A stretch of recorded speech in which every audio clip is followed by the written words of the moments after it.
वैदिक मार्ग का बड़ा महत्व है। वैदिक मार्ग पर चलकर व्यक्ति मृत्यु को भी जीत सकता है। कई ऐसी कथाएं हैं महाराज पुराणों में। तो दैत्य भी इतने प्रबल हो गए वैदिक मार्ग में रहकर कि देवता उनसे पराजित हो गए। तब सभी देवता भगवान के पास गए। तो भगवान ने कहा, एक काम करो, इन दैत्यों को पराजित करने के लिए सबसे पहला काम करना पड़ेगा कि इनकी शक्ति कम हो। और शक्ति कम कैसे होगी? बोले, जब ये वैदिक मार्ग छोड़कर अवैदिक हो जाएंगे तो इनकी शक्ति अपने आप घट जाएगी।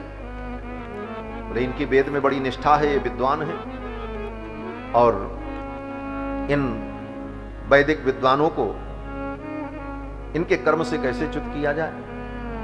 तो भगवान ने माया मोह का सृजन किया। माया मोह का सृजन किया।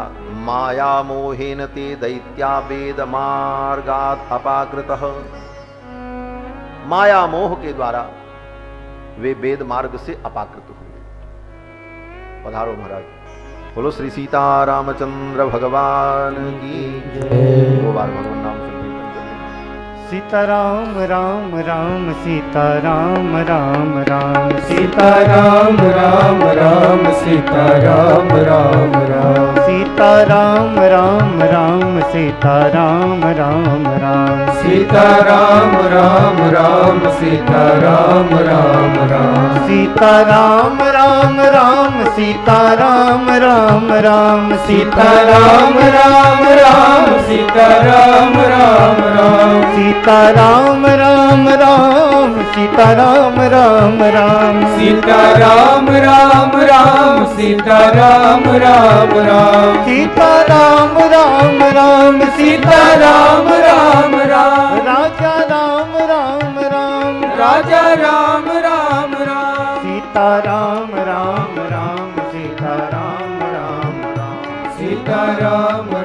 राम सीताराम राम राम सीताराम राम राम सीताराम राम राम सीताराम राम राम सीताराम राम राम सीताराम राम राम सीताराम राम राम सीताराम राम राम सीताराम राम राम सीताराम राम राम सीताराम राम राम सीताराम राम सीताराम राम राम सीताराम राम राम ओ सीताराम राम राम सीताराम राम राम सीताराम राम राम सीताराम राम ओ सीताराम राम राम सीताराम राम राम सीताराम राम राम सीताराम राम राम सीताराम राम राम सीताराम राम राम सीताराम राम राम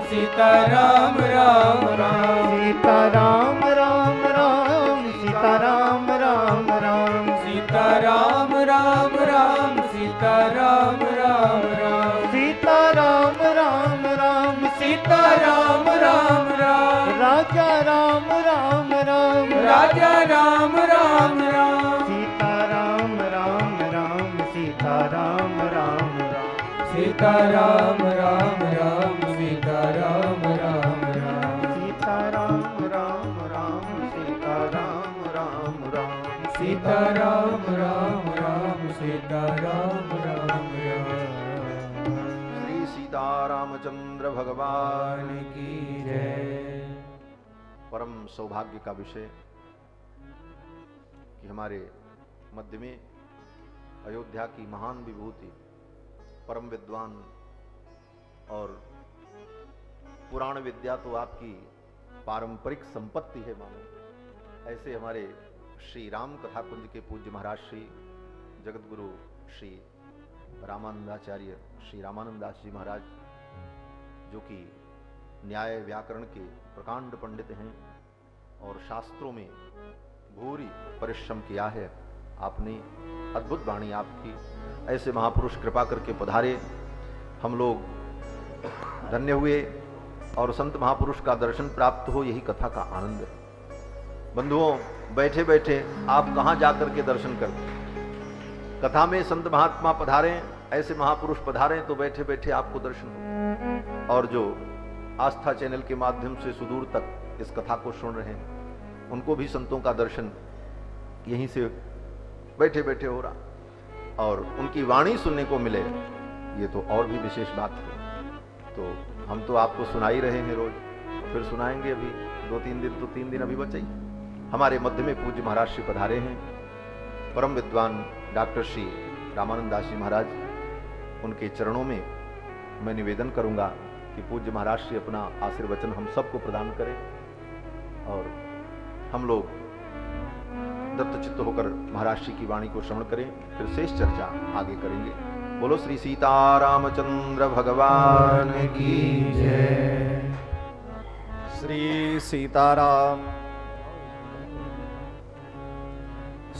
सीतारामचंद्र भगवान की जय। श्री अयोध्यानाथ भगवान की जय। श्री हनुमान जी महाराज की जय।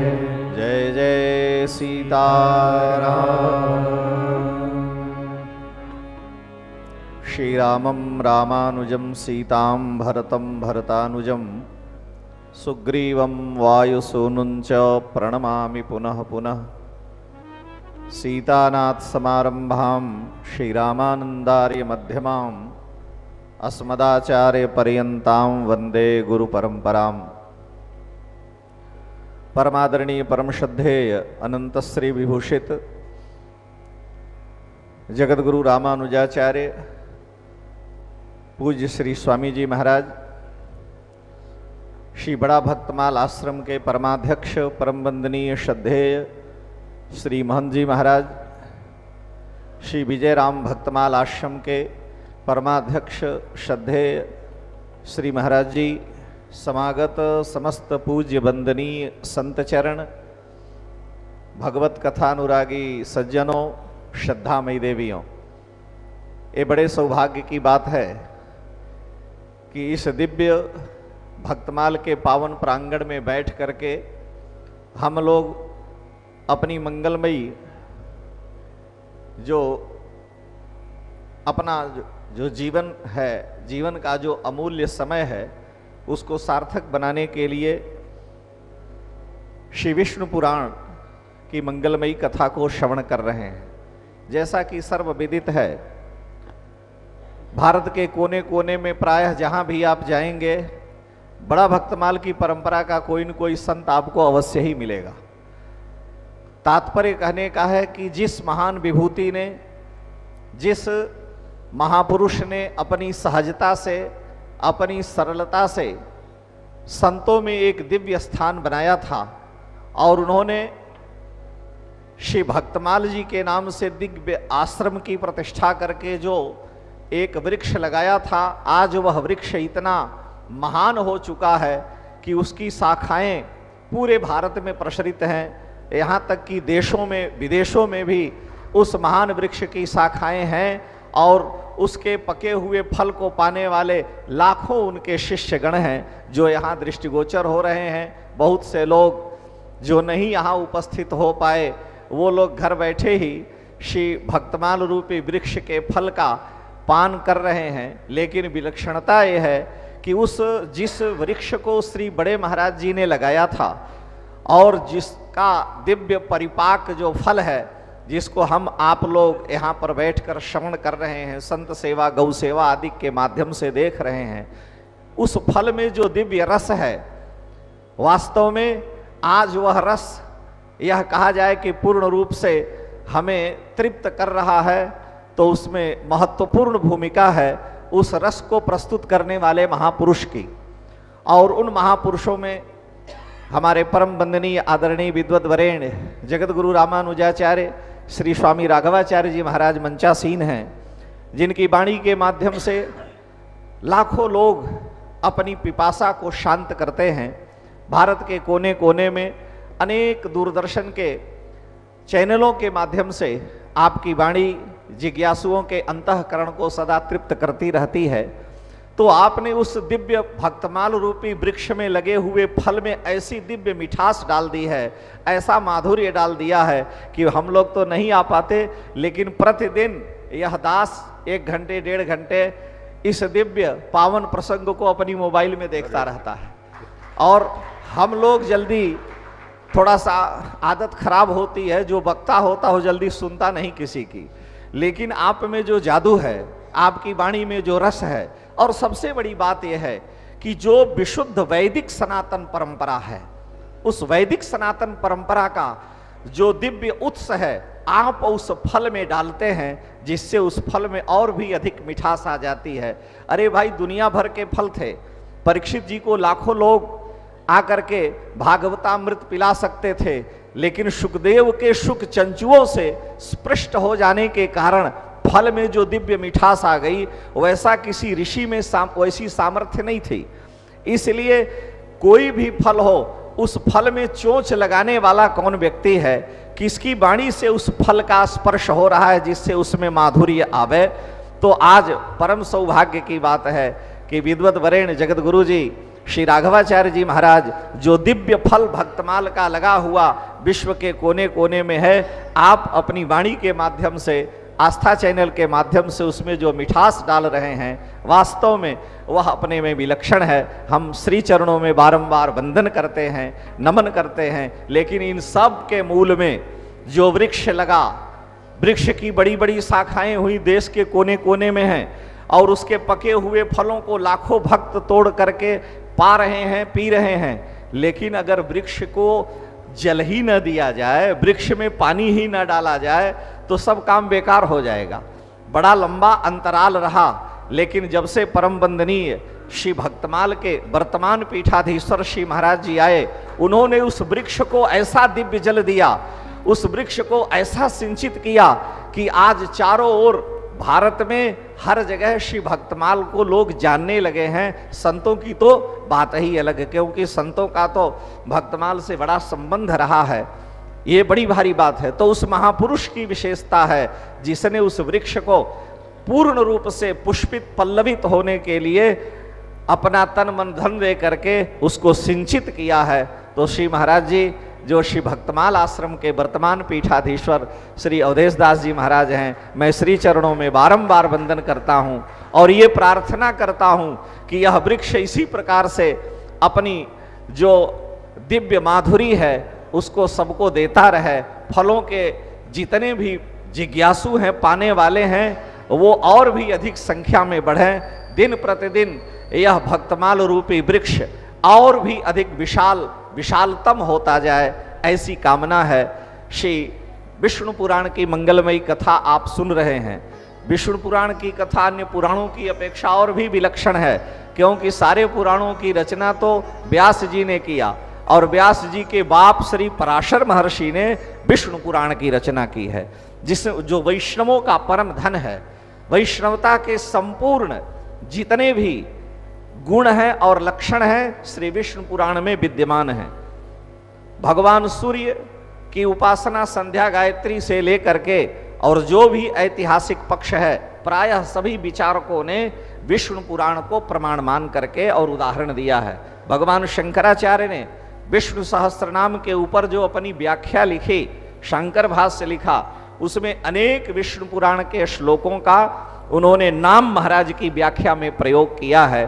तो ऐसा महत्तम श्री विष्णु महापुराण है, और श्री महाराज जी को मैं साधुवाद देता हूँ, वंदन करता हूँ श्री महंत जी का, कि आपने विष्णु पुराण का चयन किसी दिव्य वैष्णव के मुख से सुनने की जो कामना की चयन किया, इसके लिए बारंबार श्री महाराज जी वंदनीय हैं। भक्तमाल जैसे आश्रम में कोई नई बात हो, क्योंकि भक्तों का नित्य नवीन चरित होना चाहिए।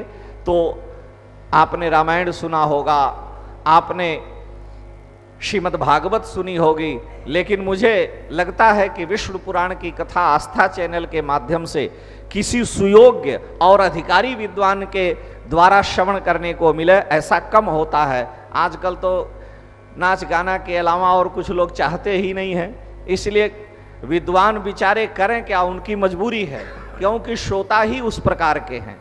परंतु अयोध्या के श्रोता समझदार हैं, और अयोध्या के श्रोता प्रायः शांत दांत होकर के श्रवण करते हैं। बहुत से महापुरुष हैं जो इस दिव्य पावन प्रसंग को चैनल के माध्यम से अपनी मोबाइल में भी श्रवण कर रहे हैं।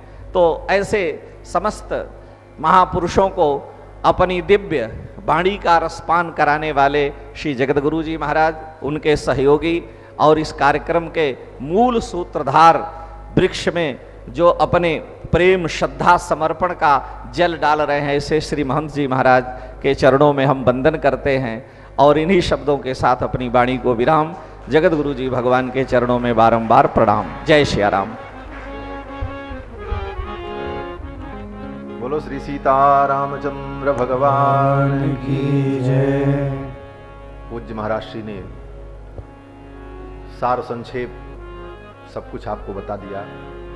विष्णु पुराण परम सात्विक पुराण, जिसकी महिमा का वर्णन करते हुए इसके रचनाकार महर्षि पराशर के चरणों में प्रणाम करते हुए हमारे पूर्वाचार्य श्री यामुनाचार्य स्वामी जी महाराज कहते हैं कि तत्वेन यच्चिदचिदीश्वर तत्स्वभाव भोगापवर्ग तदुपाय गतिरुदारः संदर्शयन् निर्मिमीत पुराण रत्नम तस्मै नमो मुनिवराय पराशरा।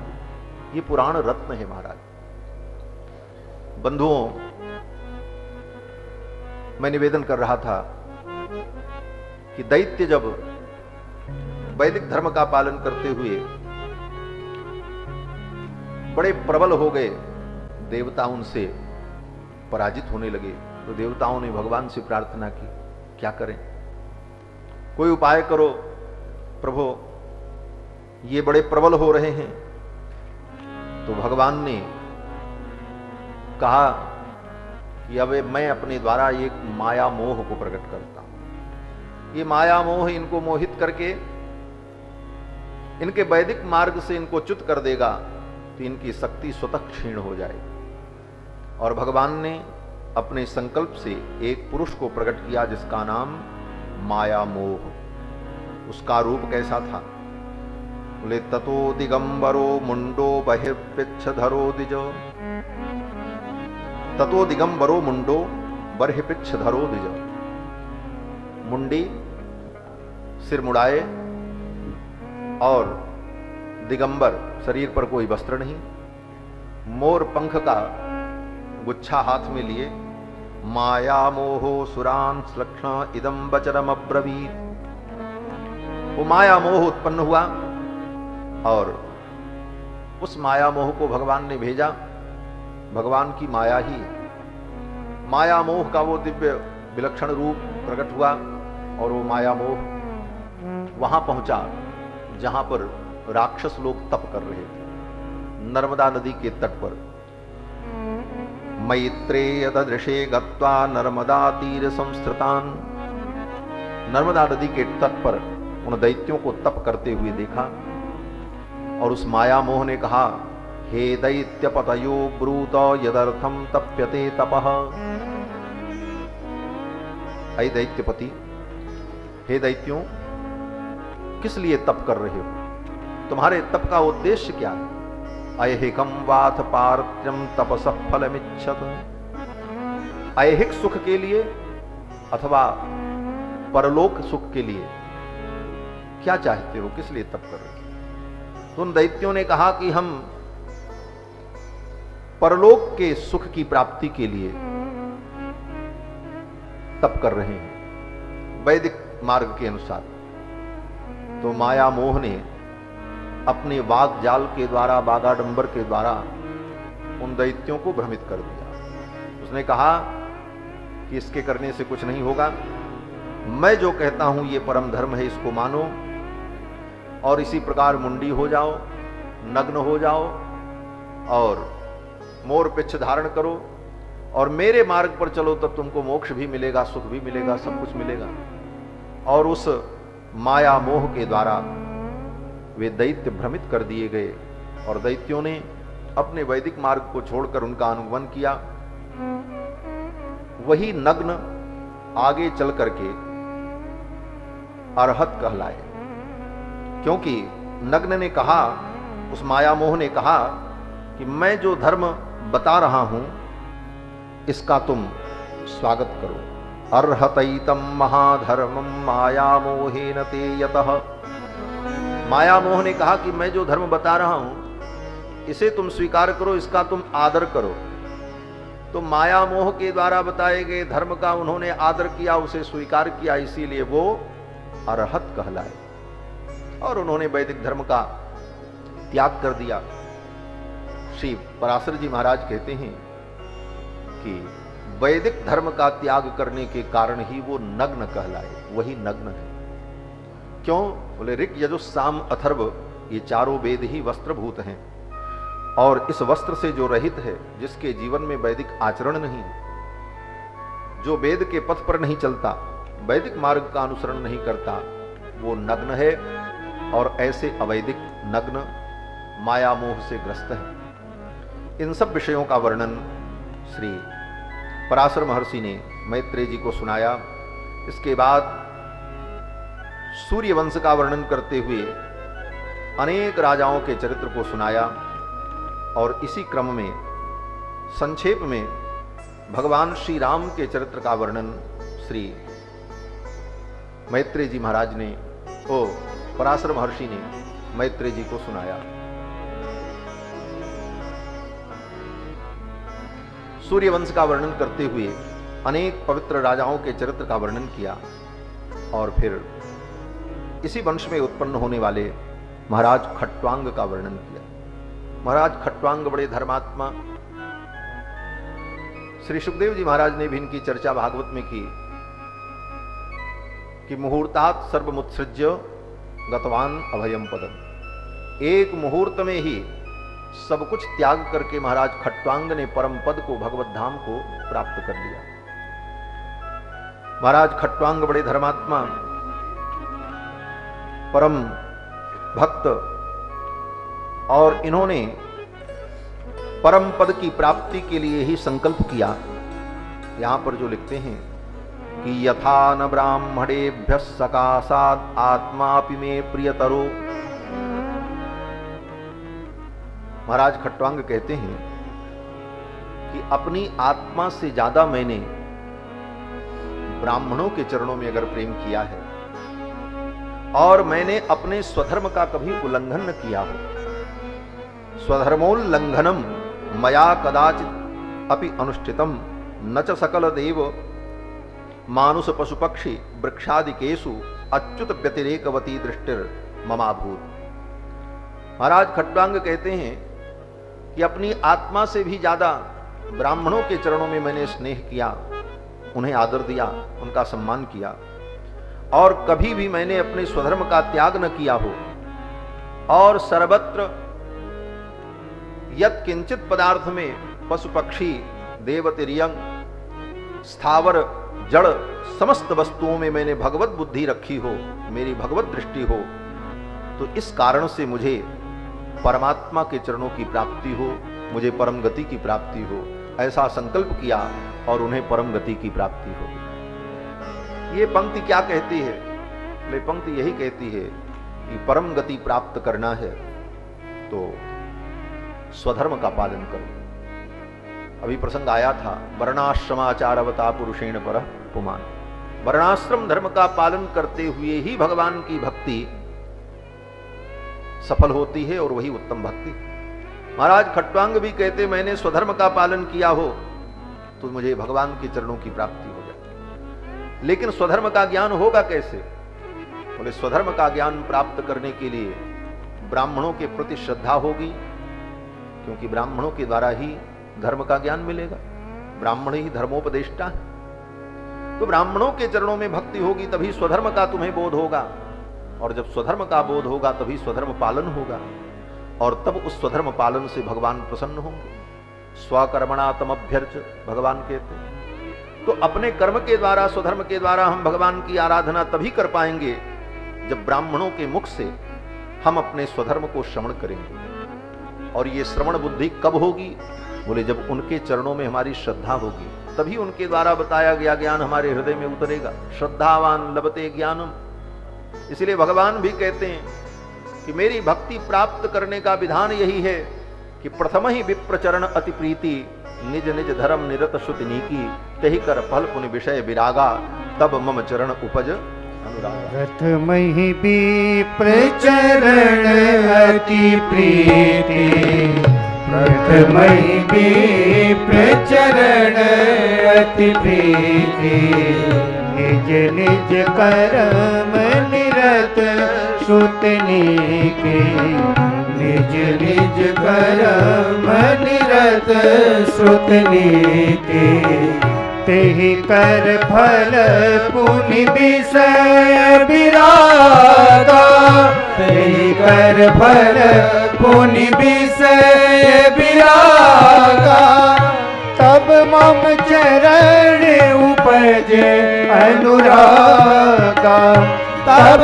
मम चरण उपजे अनुरागा, रथमहि विप्र चरण अति प्रीति, रथमहि विप्र चरण अति प्रीति, रथमहि विप्र चरण अति प्रीति, महाराज खट्वांग ने इस संकल्प का उच्चारण किया और उन्हें परम पद की प्राप्ति हुई। इसके बाद वर्णन करते हैं कि उन्हीं खट्वांग के पुत्र दीर्घबाहु हुए, फिर उनके पुत्र रघु हुए, और उनके पुत्र अज, और उनके पुत्र महाराज दशरथ, और फिर दशरथ जी के 4 पुत्रों के रूप में भगवान ही अवतरित हुए। कृत्वात्मानम चतुर्विधम। यहां पर कहते हैं कि राम लक्ष्मण भरत शत्रुघ्न रूपेण चतुर्धा पुत्रत्व माया। 4 रूपों में भगवान पुत्र रूप में आए। कृत्वात्मानम चतुर्विधम महर्षि वाल्मीकि कहते हैं दशरथ जी महाराज के पुत्र के रूप में भगवान आए। धन्य है ये पावन अयोध्या भूमि जहां पर भगवान 4 रूपों में एक साथ अवतार लेते हैं। 4 अवतार एक साथ हो रहे हैं। महाराज दशरथ परम धर्मात्मा ऋषि कल्प है, महर्षि कल्पो राजर्षि, लेकिन 60,000 वर्ष की अवस्था हो गई, संतान की प्राप्ति नहीं हुई। एक दिन बड़ी व्यथा हुई मन में। बोले 60,000 वर्ष बीत गए, अभी तक कोई प्रयास नहीं किया। विवाह होने के बाद 2-4 वर्ष तक, 10 वर्ष तक संतान न हो, 10 वर्ष तो बहुत हो गया, 4-5 वर्ष हो जाए और बेटा बेटी न हो तो फिर चिंता शुरू हो जाती। फिर गुरु गोविंद, मंत्र, झाड़ फूंक, दवाई टोना, आशीर्वाद, सब दरवाजा खटखटाने लगते हैं लोग। और दशरथ जी महाराज की 60,000 वर्ष अवस्था हो गई, अभी तक किसी के पास नहीं गए। भगवान पर भरोसा था, ठाकुर कृपा करेंगे, ठाकुर कृपा करेंगे, और धीरे धीरे 60,000 वर्ष की अवस्था हो गई। एक दिन अचानक मन में उद्वेग हुआ, इतनी अवस्था हो गई, कब तक प्रतीक्षा करें, कब ठाकुर की कृपा होगी। चलो गुरु जी की शरण में चलते हैं, गुरु जी की जब कृपा होगी तभी ठाकुर जी की कृपा होगी। गुरु की कृपा के बिना ठाकुर की कृपा का अनुभव नहीं किया जा सकता, इसीलिए गुरु का महत्व है। ठाकुर जी की कृपा तो प्राप्त होने के लिए लालायित है, लेकिन उसके पहले गुरु की कृपा हमें प्राप्त हो, और गुरु की कृपा प्राप्त हो तभी भगवान की कृपा प्राप्त करने की पात्रता आती है। तो श्री दशरथ जी महाराज गुरुदेव वशिष्ठ के चरणों में जाते हैं और जाकर के निवेदन किया। गुरुदेव वशिष्ठ ने यज्ञ करने की सलाह दी। वाल्मीकि रामायण में वर्णन है कि दशरथ जी महाराज ने स्वयं अपना विचार व्यक्त किया कि क्यों न मैं पुत्र प्राप्ति के लिए अश्वमेध यज्ञ करूं। सुतार्थम हयमेधेन किमर्थम न यजाम्य हूं। पुत्र की प्राप्ति के लिए क्यों न मैं अश्वमेध यज्ञ करूं।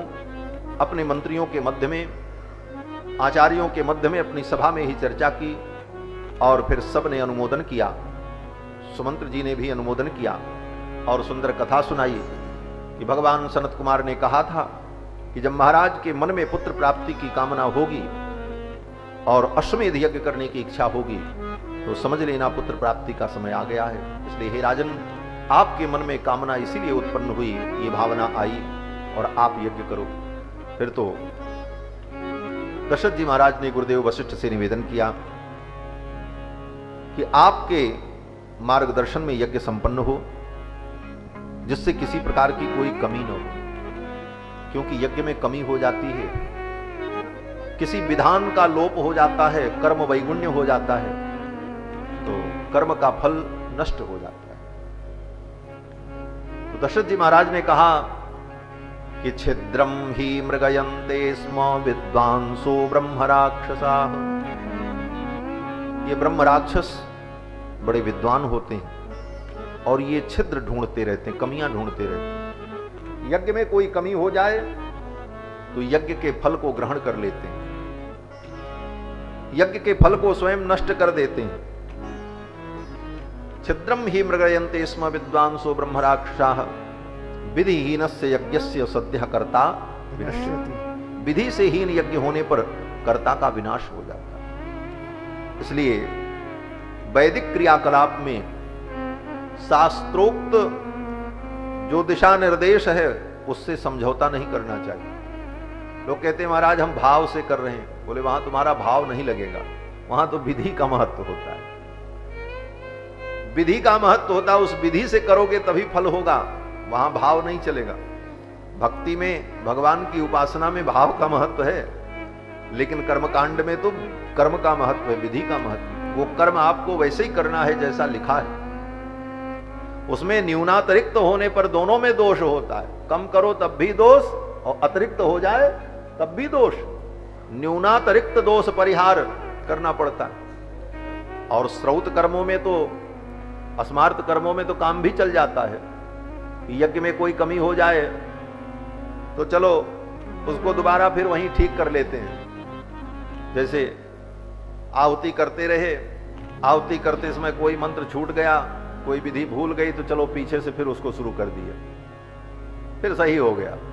अस्मार्थ कर्म में तो इतनी सुविधा है, लेकिन अश्वमेध यज्ञ, वाजपेयी यज्ञ, सोम यज्ञ इत्यादि जो स्त्रौत कर्म हैं, उन कर्मों में तो अगर कोई गड़बड़ी हो जाए तो तत्काल पहले प्रायश्चित करना पड़ता है। वो कर्म तो फिर से करना ही करना है, पहले प्रायश्चित करना पड़ता है, और प्रायश्चित करने के बाद तब आगे कर्म प्रारंभ होगा। तो बड़ी कठिनाई होती महाराज। हमने एक बार देखा महाराज जी, बड़ी विलक्षण बात। एक बार काठमांडू में आज से लगभग 20 वर्ष पहले सोम यज्ञ का आयोजन हुआ था। काठमांडू में एक तीर्थम राजाचार्य करके नेपाल के ब्राह्मण थे, वो अग्निहोत्री थे। सोम यज्ञ हो रहा था। उस सोम यज्ञ में हमारे गुरुदेव भगवान श्री ब्रह्मचारी जी महाराज पधारे थे, और भी बड़े बड़े भारत के विद्वान आए थे। श्रौत कर्म था। तो जब धर्म का प्रकरण चल रहा था, महावीर संभरण, वो महावीर नाम का एक मिट्टी का पात्र होता है, कलश के आकार का, 3 कलश एक ही में बना रहता है, वो भीतर पोल होता है। तो 3 कलश मिट्टी के बने रहते हैं, देखने में 3 लगते हैं, होता एक ही है, वो शिखर जैसा रहता है। उसी को महावीर संभरण कहते हैं, उसी को घर्म कहते हैं। वो यज्ञ का सिर माना गया है। उसी घर्म पात्र को वेदी पर रखकर उसको घी से भरकर स्वर्ण के सतमान से स्वर्ण के सतमान को नीचे रखकर और रजत के सतमान से उसे ढका जाता है। सोने का एक इतना बड़ा सिक्का बनाकर नीचे, और ऊपर चांदी के सिक्के से उसके ढक्कन को बंद करते, मुंह को बंद करते, और उसमें घी भरकर और तपते हुए अग्निकुंड में रखकर फिर उसी के ऊपर घी की आहुति होती थी, और वो पूरा लाल हो जाए जलते जलते, वो घर्म कर्म होता है। और फिर बाद में उस घर्म पात्र को लकड़ी के परिसास से, परिसास नाम का एक पात्र होता है, चिमटा जैसा लकड़ी का बना रहता है, उसी से उसको पकड़ करके कुंड से निकालकर खुले मैदान में ले जाकर के एक वेदिका पर रखा जाता है। फिर बकरी का दूध और गाय का दूध लेकर के अध्वर्यु और प्रतिपस्थाता उसके ऊपर आहुति देते हैं, उसी घर्म पर। अब जब उसको अध्वर्यु पकड़ करके ले चले, हम लोग देख रहे थे, यज्ञ कर्म हो रहा था, तो जो लकड़ी से पकड़ने वाला परिसास था उससे इतनी जोर से उन्होंने दबाया कि वो पक्क से फूट गया, सारा घी वहीं ढरक गया। अब वहां वो स्थिति हुई महाराज, सारे कार्य वहीं बंद हो गए। बड़े बड़े मीमांसा के विद्वान हमारे गुरुदेव भगवान तो थे ही, और काशी के श्री गणेश्वर शास्त्री द्रविड़ जी महाराज ये सब थे। फिर सब लोग पोथी पुराण लेकर के बैठे महाराज, मीमांसा के सारे ग्रंथ सूत्र सब लेकर के कम से कम 5-6 घंटे सब विद्वानों ने विचार किया, और विचार करने के बाद जब निष्कर्ष निकला तब उसका प्रायश्चित कर्म प्रारंभ हुआ, तब आगे वो कर्म चले। ऐसे कर्म है माना। तो कर्मों का विधान वैदिक कर्म में कहीं किसी प्रकार की कोई विकृति हो जाए, वैगुण्य हो जाए तो फल विनष्ट हो जाता। इसीलिए दशरथ जी ने कहा कि छिद्रम ही मृगयन्ते स्म विद्वांसो ब्रह्म राक्षसा। राक्षस छिद्र ढूंढते रहते हैं, कोई कमी मिल जाए तो उस यज्ञ के फल को नष्ट कर देते हैं। और छिद्र ढूंढना भी सबके बस की बात नहीं है। छिद्र माने कमी।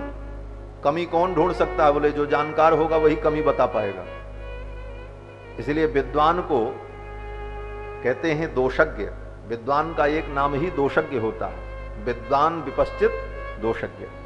जो दोष को जाने वही विद्वान, जो विद्वान नहीं होगा वो दोष कहां जानेगा। तो राक्षस भी विद्वान होते हैं। विद्वान सो ब्रह्म राक्षसा, तभी तो वो पकड़ लेते हैं कहां पे इनसे यज्ञ में कमी हो गई, उनको सब विधि मालूम।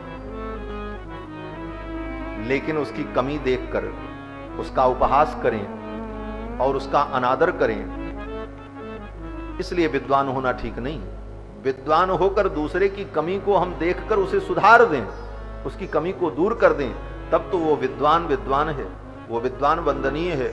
और विद्वान होकर के सबकी कमी ही दिन भर ढूंढता रहे कि ये ऐसा कर रहे हैं, ये गलत है, ये गलत है, और उस कमी को कहकर उसका अपमान करता रहे, तो वो विद्वान क्या है? बोले वही राक्षस है। फिर विद्वान सो ब्रह्म राक्षसा।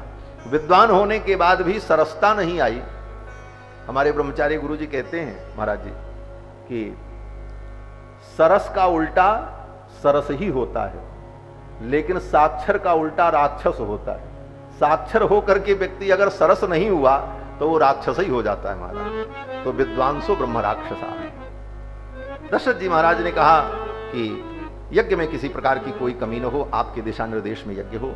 फिर तो गुरुदेव वशिष्ठ के निर्देशन में श्रृंगी महर्षि बुलाए गए और विधिवत पहले अश्वमेध यज्ञ संपन्न हुआ। सरजू जी के उत्तर तट पर सरज्वाह चोत्तरे तीरे यज्ञ भूमि विधीयताम, मखौड़ा क्षेत्र में। और फिर अश्वमेध यज्ञ संपन्न होने के बाद पुत्र कामेष्टि यज्ञ हुआ, और उस यज्ञ के द्वारा अग्नि देवता दिव्य चरु लेकर के प्रकट हुए। ये सब काम वशिष्ठ जी के नेतृत्व में हुआ। वशिष्ठ जी ने श्रृंगी महर्षि को बुलाया और पुत्र कामेष्टि यज्ञ कराया। श्री गोस्वामी जी महाराज वर्णन करते हैं। श्रृंगी ऋषि वशिष्ठ बुलावा, श्रृंगी ऋषि वशिष्ठ बुलावा, पुत्र काम शुभ यज्ञ करावा, पुत्र काम शुभ यज्ञ करावा।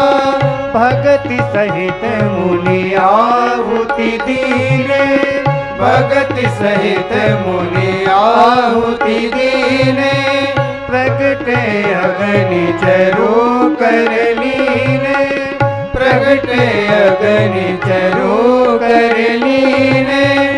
जो वशिष्ठ कछुर दय बिचारा, जो वशिष्ठ कछुर दय बिचारा, सकल काज सिद्ध तुम्हारा, सकल काज सिद्ध तुम्हारा। यह हबि बाट देहु नृप जाई, यह हबि बाट देहु नृप जाई। जथा जोग जही भाग्य बनाई, जथा जोग जही भाग्य बनाई। श्रृंगी ऋषि वशिष्ठ बुलावा, श्रृंगी ऋषि वशिष्ठ बुलावा। अश्वमेध यज्ञ हुआ, पुत्र कामेष्टि यज्ञ संपन्न हुआ। अग्नि देवता चरु लेकर के प्रकट हो गए, प्राजापत्य पुरुष। तप्त जाम्बूद नदमयीम पात्रीम पत्नीमिव प्रियाम। स्वर्ण के पात्र में पायस लेकर, चरु लेकर, ये चरु पायस एक ही साथ कहा जाता है, लेकिन दोनों में अंतर है। दूध में जो बने चावल उसको पायस कहते हैं, और पानी में बने तो उसको चरु कहते हैं। चरु और पायस में इतना अंतर है। तो पायस लेकर, उस पात्र में पायस लेकर अग्नि देवता प्रकट हुए, और जिस पात्र में उन्होंने पायस को ले रखा था वो पात्र स्वर्ण का और चांदी के ढक्कन से ढका हुआ, राजतांत्र परिच्छदा। एक दिन गुरुजी से मैंने विचार किया इसी विषय पर महाराज कि सोने के पात्र में चरु है तो ढक्कन भी सोने का ही होता, चांदी का ढक्कन और सोने का पात्र, ऐसा क्यों? तो गुरुजी ने तुरंत, गुरुजी तो मीमांसक हैं, कर्म की निष्ठा उनकी विलक्षण, गुरुदेव भगवान ने कहा यज्ञ ही भगवान है और यज्ञ से भगवान का प्रादुर्भाव है, और यज्ञ का जो धर्म कर्म है वो भगवान का स्वरूप है। महावीर पात्र ही यज्ञ भगवान का सिर है, और उस महावीर पात्र को स्वर्ण के सतमान पर रखते हैं और रजत सतमान से ढकते हैं, इसीलिए वो स्वर्ण की पात्री थी और चांदी का ढक्कन। ऐसा गुरुजी ने समाधान बताया। तो उस पात्र में चरु लेकर के अग्नि देवता प्रकट हुए। उस चरु को गुरुदेव की अनुमति प्राप्त करके अपनी तीनों रानियों को महाराज ने दिया। तीनों रानियां अंतर्वतनी हुई और भगवान श्री हरि गर्भ में आए। ये गर्भाधान लौकिक नहीं है। जिस प्रकार से सृष्टि में गर्भाधान होता है और गर्भ में बालक आता है, वो विधान यहां नहीं है।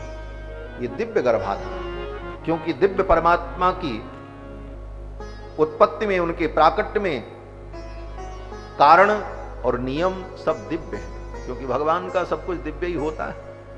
दिव्य माल्याम्बरधर दिव्य गंधानुलेपन, सब दिव्य ही दिव्य। तो ये गर्भाधान भी दिव्य ही है। चरु के उस पायस के भक्षण से माताएं अंतर्वतनी हुई, और पायस दूध, चीनी और चावल से बनता है। ये दूध, चीनी, चावल क्या है? बोले दूध ही ज्ञान है, और चावल कर्म है, और शर्करा जो है यही भक्ति है। दूध जो है ये ज्ञान का प्रतीक है। कहते हैं ना कि संत हंस गुण गहहि पहे परिहरि बारी दिखाए। तो सारभूत जो ज्ञान है वही दूध है, और चावल, बोले चावल ही कर्म है। विविध तंडुल वही कर्म है, और शर्करा जो है, मधुरता जो है, वही भक्ति है। तो कर्म, ज्ञान, भक्ति तीनों मिल जाए तो एक अद्भुत पायस तैयार होता है। और हमारे आपके जीवन में कर्म, ज्ञान, भक्ति तीनों के समन्वय से, तीनों के सम्मिश्रण से जो पायस तैयार हो, उस पायस को हम अपने गर्भ में धारण कर लें, अपने अंदर विराजमान कर लें, तो हमारे अंदर से भी भगवान का प्रादुर्भाव हो जाए, भगवान हमारे जीवन में प्रकट हो जाए। तो कर्म, ज्ञान, भक्ति, इन तीनों का हमारे जीवन में आधान हो, यही पायस है। और यही समन्वय श्रीमद् भागवत महापुराण के महात्म्य में श्री सूत जी महाराज ने सुनाया कि कर्म, ज्ञान, भक्ति के बिना दुखी हैं, और कर्म ज्ञान के, ज्ञान और वैराग्य के अस्वस्थ होने पर भक्ति रो रही है, और तीनों ठीक हो जाएं तो परमानंद। यही हुआ। तो कर्म, ज्ञान, भक्ति तीनों का समन्वय, कर्म को ईश्वर की आज्ञा मान करके हम करते रहें, कर्म के हम फल का त्याग करें, कर्म के स्वरूप का त्याग न करें। जो कर्म के स्वरूप का त्याग करते हैं वास्तव में वो त्यागी नहीं है। यस्तु कर्म फल त्यागी सत्यागी विधि। जो कर्म के फल का त्याग करे वो त्यागी। तो जो वैदिक कर्म है, संध्या वंदन, अग्निहोत्रादि कर्म, नित्य नैमित्तिक कर्म और प्रायश्चित्त कर्म, काम्य कर्म को छोड़ करके नित्य नैमित्तिक प्रायश्चित्त कर्म, ये हम अपने जीवन में ईश्वर की आज्ञा मान करके करते रहें, क्योंकि भगवान की ये आज्ञा कहीं करिए। भगवान की सेवा जो होती है ना, सेवा क्या है? बोले कहीं करिए, दो प्रकार का होता है। एक तो आप जिसकी सेवा कर रहे हो वो जो आज्ञा करें वो करो। उन्होंने कहा पानी लाओ तो पानी ले आओ। अब वहां ये नहीं पूछना है कि पानी क्यों लाएं, आपको पीना है कि नहाना है, कि ये पानी फेंकना। उन्होंने कहा जाओ वो पानी ले आओ तो तुमको लाके दे देना। आज्ञा कहीं करिए और अनुज्ञा कहीं करिए।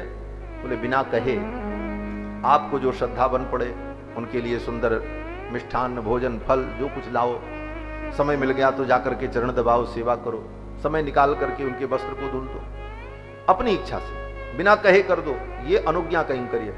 उसी प्रकार भगवान का कहीं करिए दो प्रकार का है। आज्ञा अनुज्ञा विभागे न द्विधा शास्त्रीय पद्धति। शास्त्र की जो पद्धति है वो आज्ञा और अनुज्ञा के विधान से दो प्रकार की। तो भगवान ने जो आज्ञा की है कि अपने अपने वर्ण के अनुकूल, अपने अपने धर्म के अनुकूल ये करना चाहिए, शास्त्र की जो आज्ञा है ये भगवान का आज्ञा कहीं करिए। और उसके अलावा जो ये कहा भजन करो, दान करना, पुण्य करना, परमार्थ करना, सेवा करना, बोले ये भगवान का अनुज्ञा कहीं करिए। तो आज्ञा और अनुज्ञा के भेद से ये कहीं करिए है, भगवान की सेवा है। तो कर्म को करते हुए इसे भगवान की आज्ञा मानकर फल की आकांक्षा से रहित होकर के करना और हृदय में तत्व ज्ञान भी रखना। चिद अचिद ईश्वर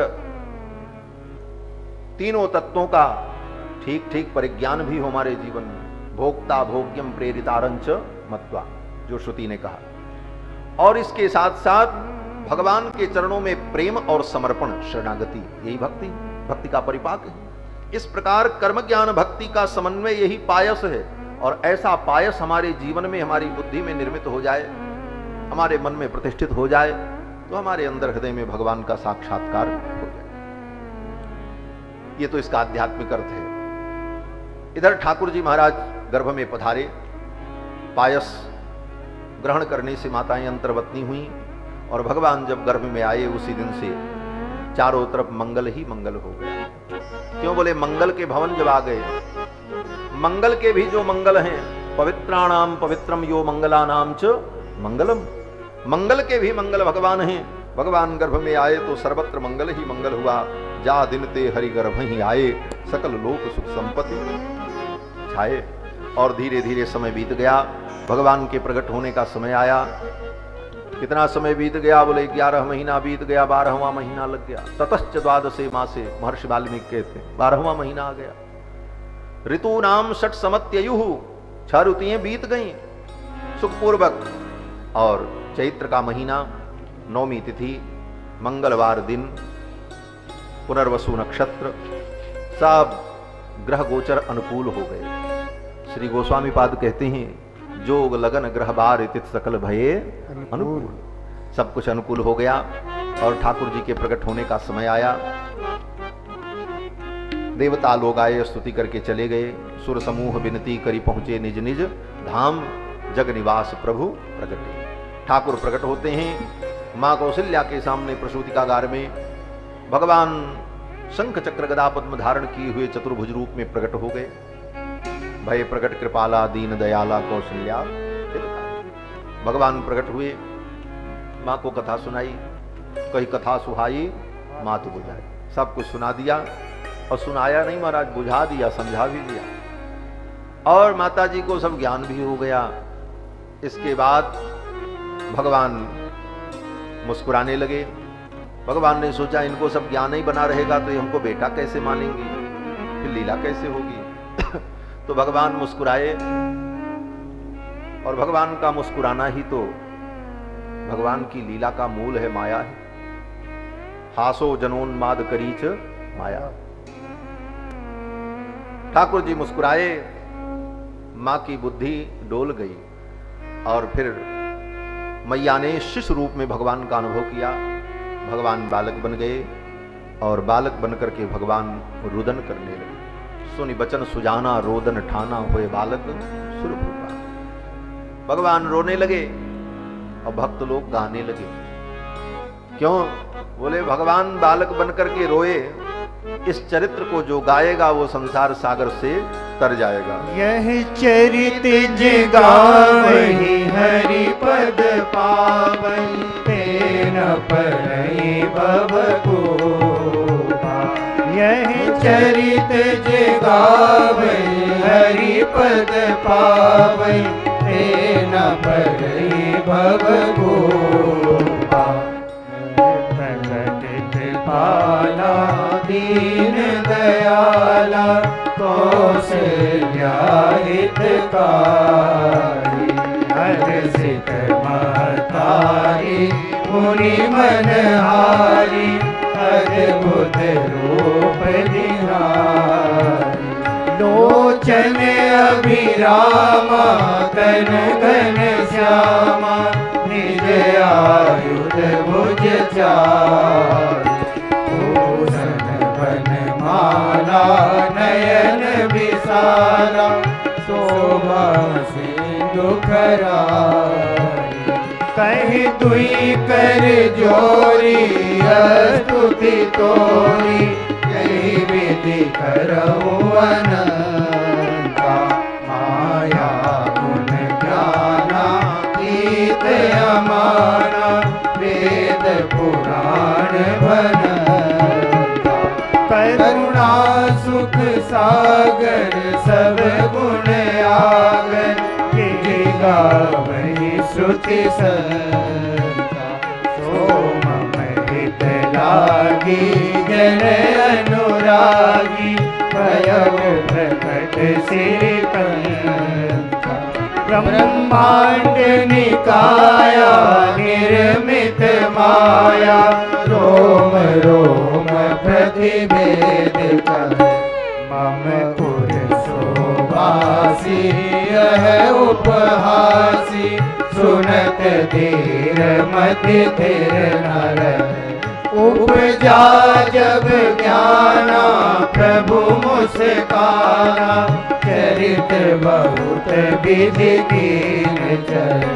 अहि कथा सुहाई बात बुझाई जहि प्रकार सुध प्रेम नहीं। माता पुनि बोली सोमति डोली तजहु तात यह रूपा।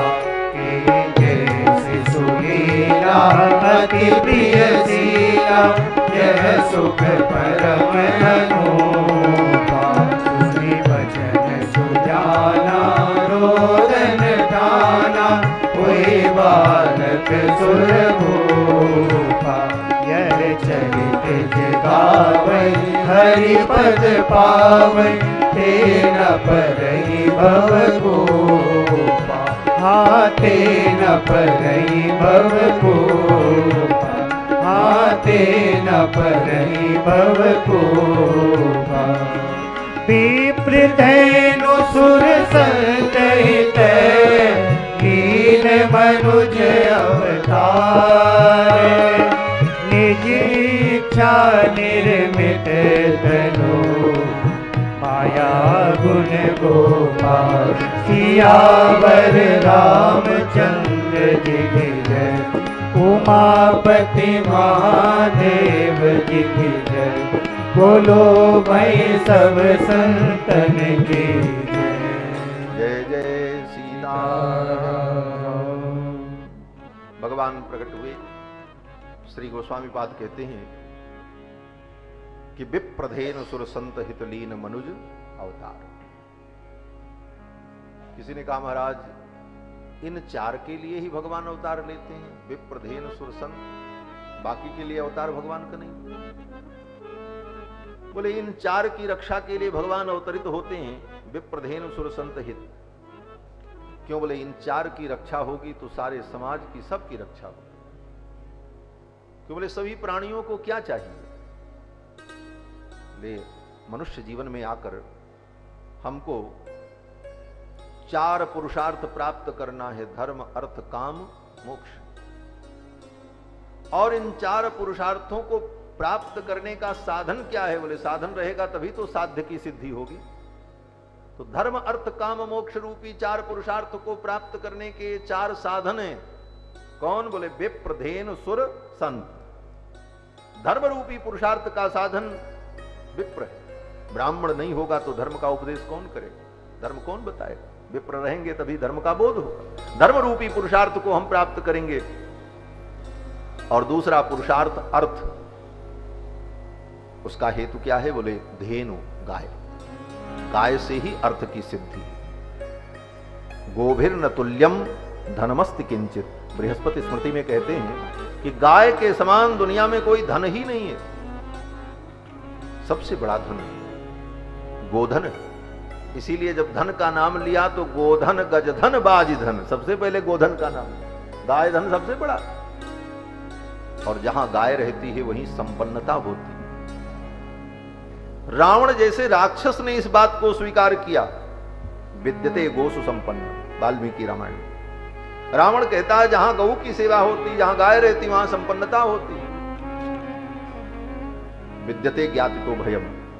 और कहीं भी भय होता है तो अपने सन्निकट वाले से ही होता है, क्योंकि वो तुम्हारा सब कुछ जानता है। जो तुम्हारे सन्निकट है, तुम्हारा संबंधी है, निकट का है, जब धोखा देगा तो वही धोखा देगा, वही कुछ बिगाड़ पाएगा। दूर वाले नहीं कुछ कर पाते। सबसे ज्यादा वही खतरनाक सिद्ध होते हैं बाद में।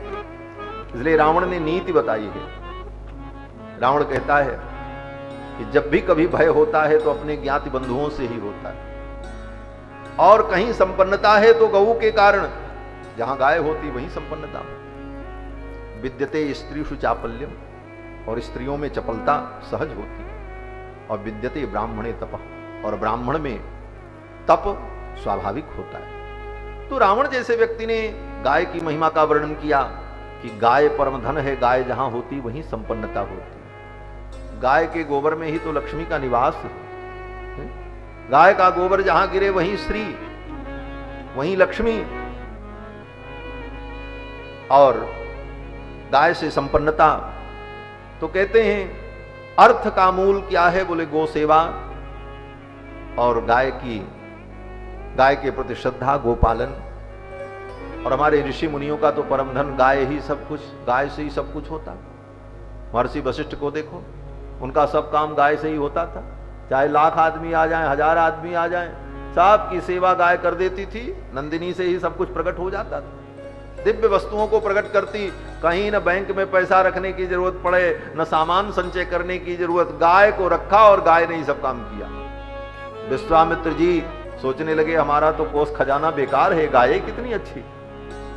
और उस गाय के लिए वो लड़ पड़े। अंत में सब कुछ छोड़ करके विश्वामित्र जी भी तप करने के लिए चले आए। कहने का तात्पर्य कि गाय ही अर्थ का मूल है, धर्म का मूल, धन का मूल है। तो धर्म रूपी पुरुषार्थ के लिए विप्र और अर्थ रूपी पुरुषार्थ के लिए धेनु। तो विप्र धेनु। और काम रूपी पुरुषार्थ, बोले कामनाओं की पूर्ति कैसे होगी? बोले वो तो देवताओं से होती है, क्योंकि देवता का काम ही है देना।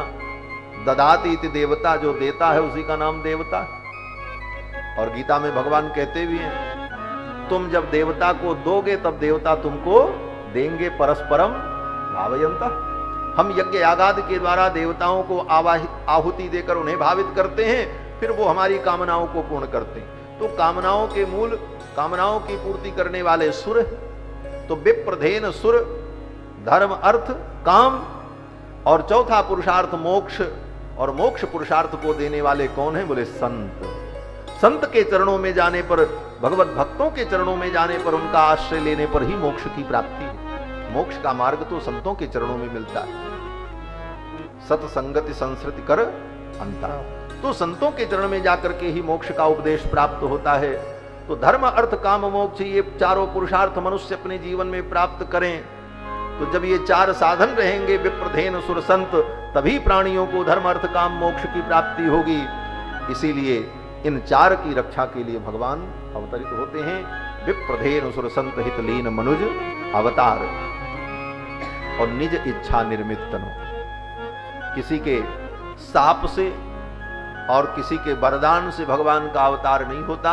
भगवान तो परम स्वतंत्र हैं। वो शाप और वरदान इन सबसे परे हैं। तो लीला कर रहे हैं, अपनी इच्छा से स्वयं अवतार लेते हैं। निज इच्छा निर्मित तनु। माया गुण गोपार ठाकुर जी का प्राकट्य हुआ। महारानी केकई ने सुंदर पुत्र रत्न को जन्म दिया। महारानी सुमित्रा ने सुंदर 2 पुत्रों को जन्म दिया। चार पुत्र की प्राप्ति भई। चतुर्थ अवस्था में दशरथ जी महाराज को, और दशरथ जी महाराज बड़े प्रसन्न हुए, अपने सभी परिजनों को बुलाया। दशरथ जी महाराज आनंदित हुए, परम आनंद पूरी मन राजा कहा बुलाए बजावो बाजा। और अयोध्या में महान उत्सव हुआ। संपूर्ण ब्रह्मांड के तीर्थ अयोध्या में आ गए। यही दिन राम जन्म श्रुति गाँव तीर्थ सकल तहां चलिया। सब तीर्थ आ गए। बड़े बड़े ऋषि मुनि महात्मा अमलात्मा भगवान के इस प्राकट्य उत्सव में आए और अयोध्या में बड़े धूमधाम से जन्म महोत्सव मनाया गया। तो अयोध्या में हम लोग कथा सुने और नवमी चल रही है।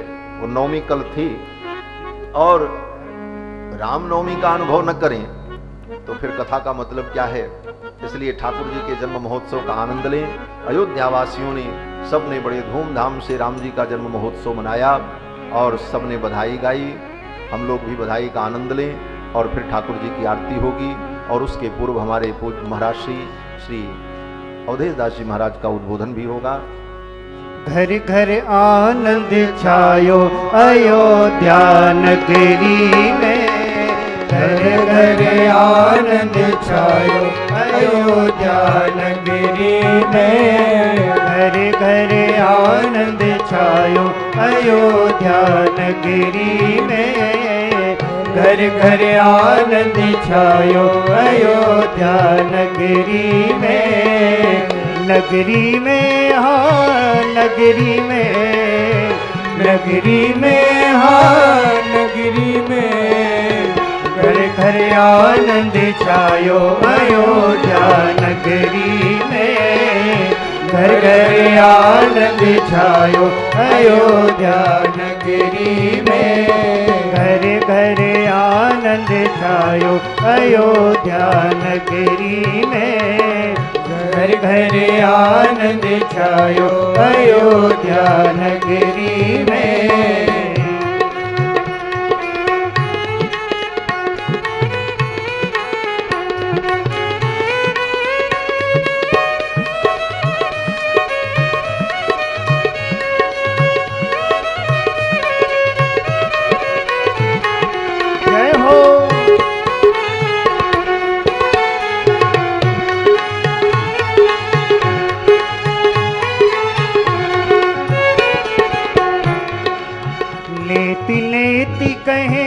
महिमा गावे नेति नेति कहे महिमा गावे, नेति नेति कहे महिमा गावे, नेति नेति कहे महिमा गावे, जाको वेद पार नहीं पावे, जाको वेद पार नहीं पावे, तो बेटा बन आयो अयोध्या नगरी में, तो बेटा बन आयो अयोध्या नगरी में, घर घर आनंद छायो अयोध्या नगरी में, घर घर आनंद छायो अयोध्या नगरी में।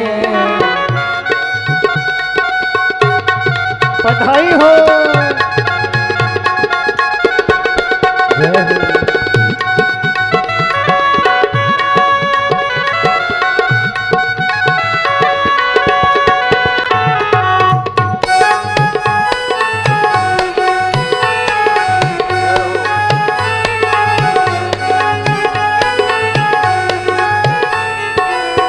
सुजस कहे को कैकेयी को, सुजस कहे को कैकेयी को, सुजस कहे को कैकेयी को, सुजस कहे को कैकेयी को, बनहु बनाई के रूप भरत को, बनहु बनाई के रूप भरत को, प्रभु ने प्रेम पढ़ायो अयोध्या नगरी में, प्रभु ने प्रेम पढ़ायो अयोध्या नगरी में, घर घर आनंद छायो अयोध्या नगरी में, घर घर आनंद छायो अयोध्या नगरी में।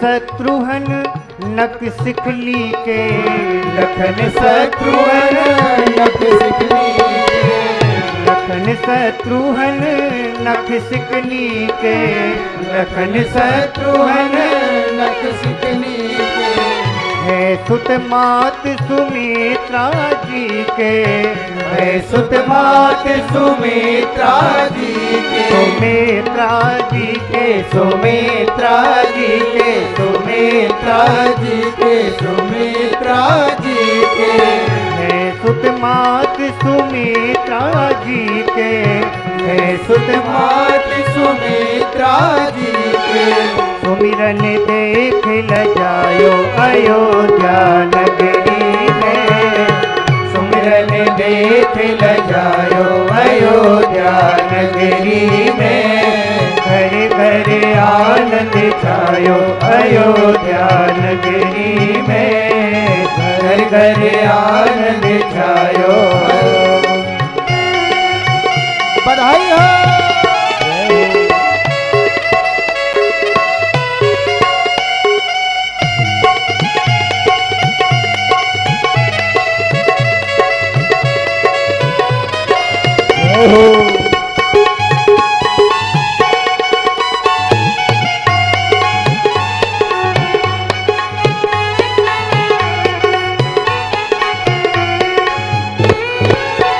प्रेम भक्ति रस अमृत छाके, प्रेम भक्ति रस अमृत छाके, प्रेम भक्ति रस अमृत छाके, प्रेम भक्ति रस अमृत छाके, राम जन्म के उत्सव में आके, राम जन्म के उत्सव में आके, राम जन्म के उत्सव में आके, राम जन्म के उत्सव में आके, हनुमत ही हर सायो, हनुमत ही हर सायो अयोध्या नगरी में, हनुमत ही हर सायो अयोध्या नगरी में, घर घर आनंद छायो अयोध्या नगरी में, घर घर आनंद छायो अयोध्या नगरी में,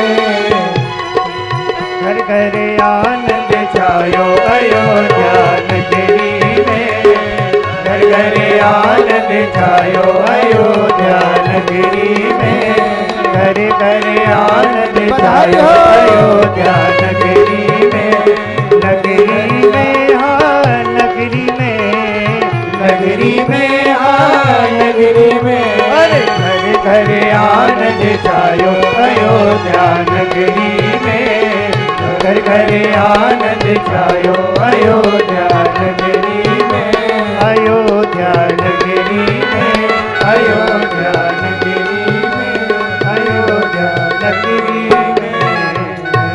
बोलो श्री सीता रामचंद्र भगवान की जय, श्री अवध धाम की जय, सरयू मैया की जय, सब संतन की जय, सब भक्तन की जय, श्री बड़े भक्तमाल स्थान की जय, सब संतन की जय, सब भक्तन की जय, जय जय सीता सीताराम।